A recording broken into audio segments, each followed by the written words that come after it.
How could it be possible to work in your own self-interest and still no one else lose? What does it take to be great? What is the key to greatness?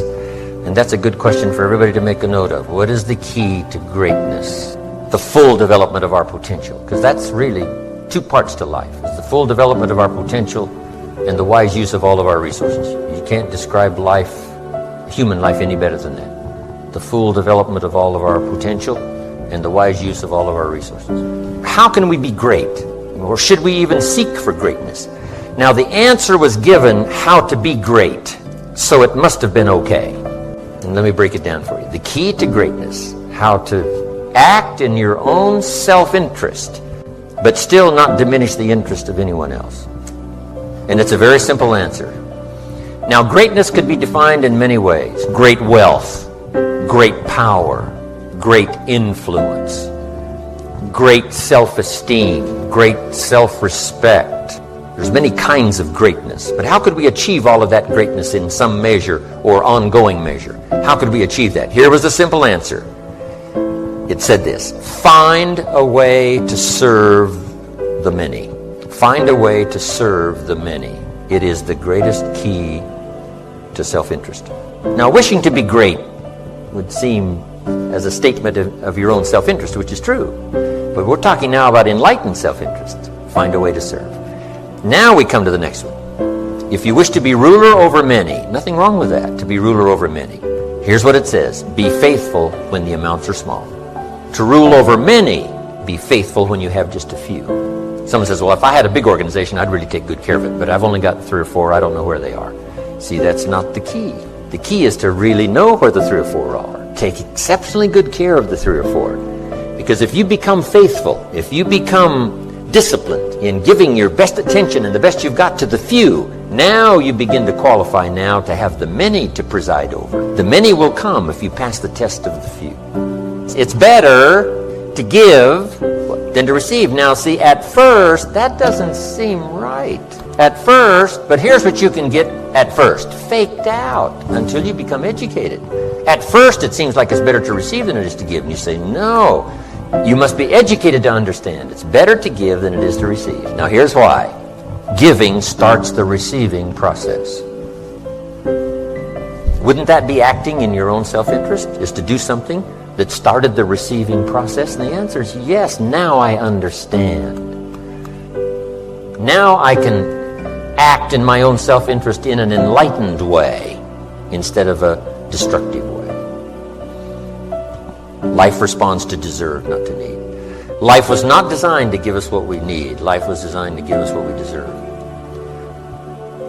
Now, not in a moral sense now. This is just in a basic sense. There are certain moral challenges as well, spiritual and moral. But here's what the great law says.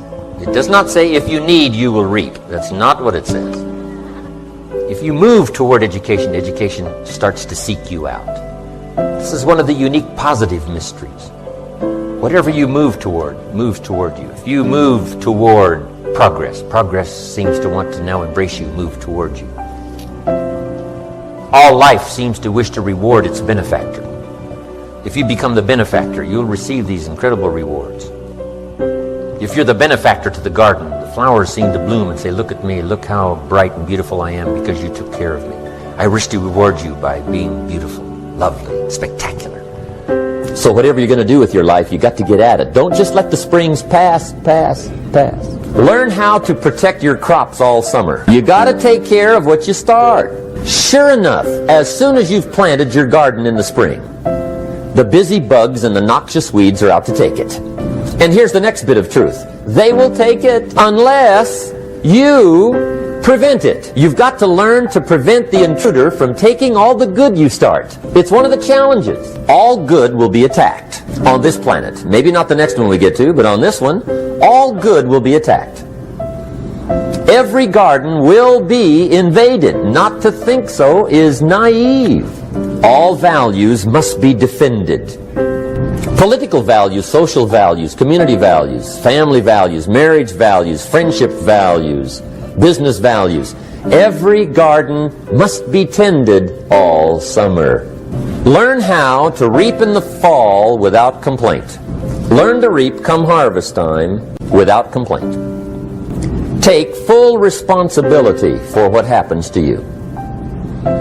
It's one of the highest forms of human maturity, accepting full responsibility. It's the day you know you've passed from childhood to adulthood, the day you accept full responsibility. And another note, learn to reap in the fall without apology. Without apology if you do well, and without complaint if you don't. That's maturity. I used to have that long list of reasons why I wasn't doing well. To explain. You got to explain, right? Otherwise you're going to look bad. I used to have this funny list called Reasons for Not Looking Good. I used to blame the government. I mean, you can believe that or not. It was at the top of my list. I had a lecture second to none. The government. That was on my list. I used to blame taxes. Look what you got left after they take everything. And they expect you to do well. That was on my list there. Prices, that one's easy, right? You walk into the supermarket with $20, come out with a little half bag. So I had that on my list. I used to blame the weather. I blamed the traffic. I used to blame my car. I blamed the manufacturers. I used to blame the company.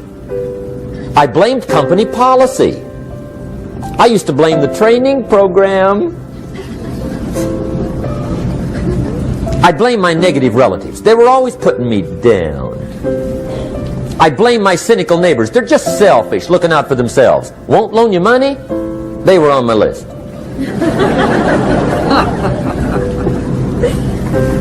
I used to blame the economy. I blamed the community.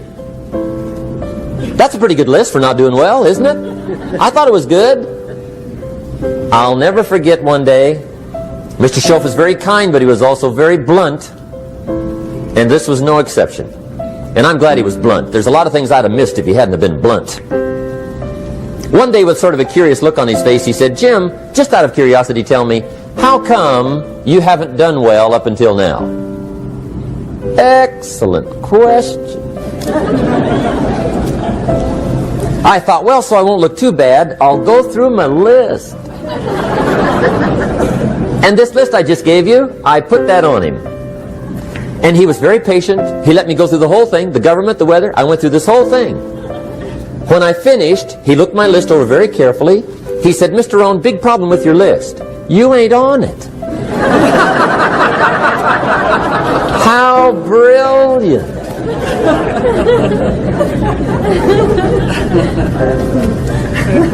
When I went to work for him a few months later, I learned very quickly to tear up my list, reasons for not doing well, and I threw it away.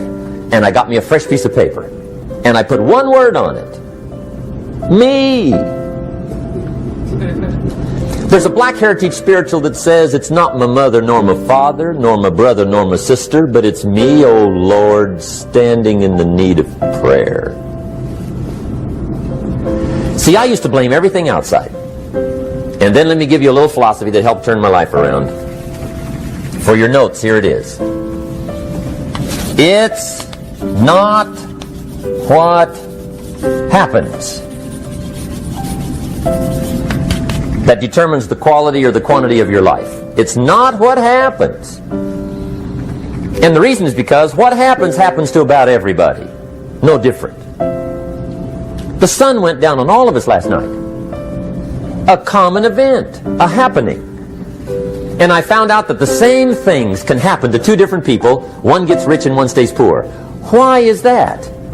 It's because it's not what happens, but rather it's what you do that changes everything. So that's a key phrase. It's not what happens, it's what you do.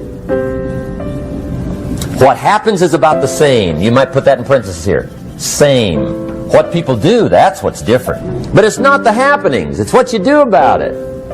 Somebody says, "Yeah, but you don't understand the disappointments I've had."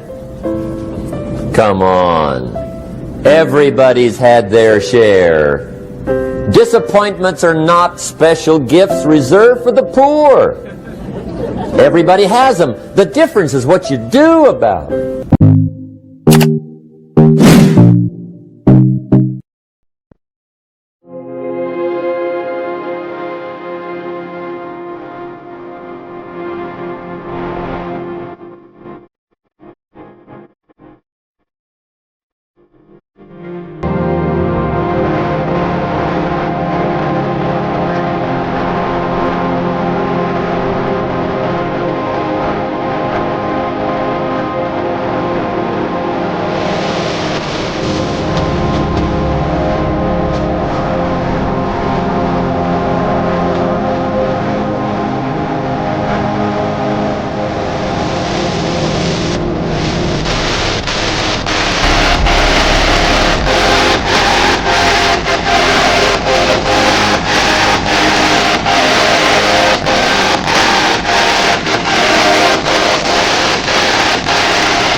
Chẳng thể quên khi cơn mưa đêm lại về.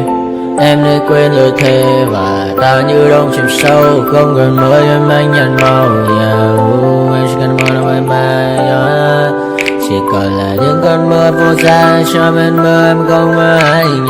Anh vẫn đang mơ.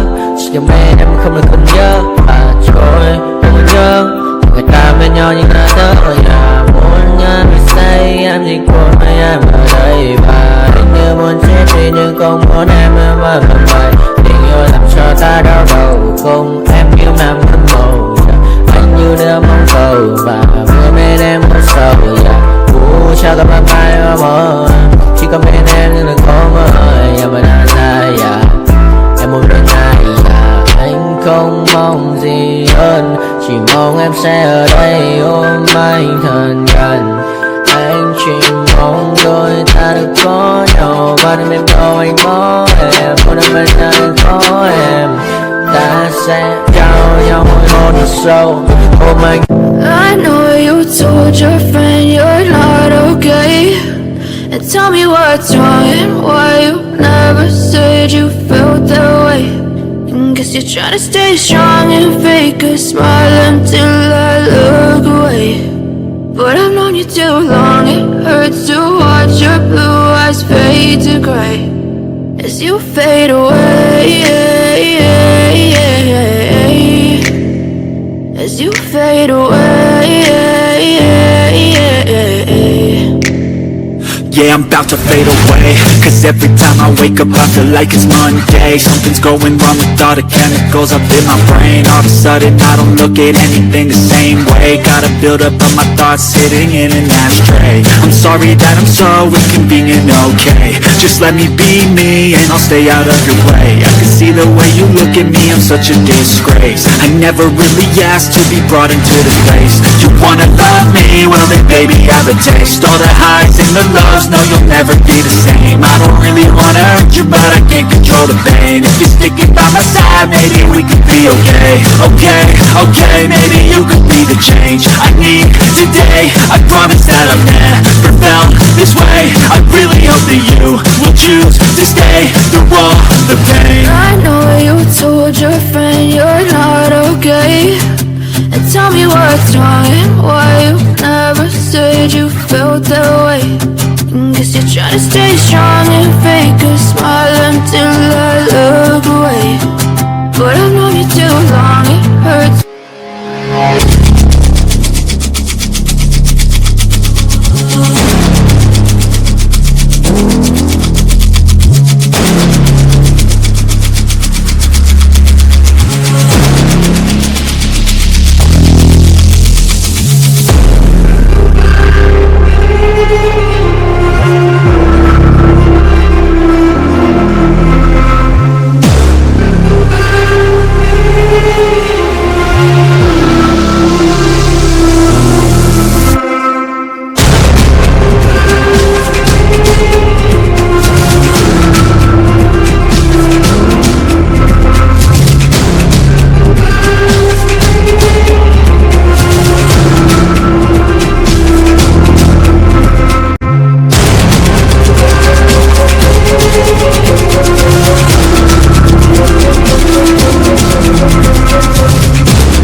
you.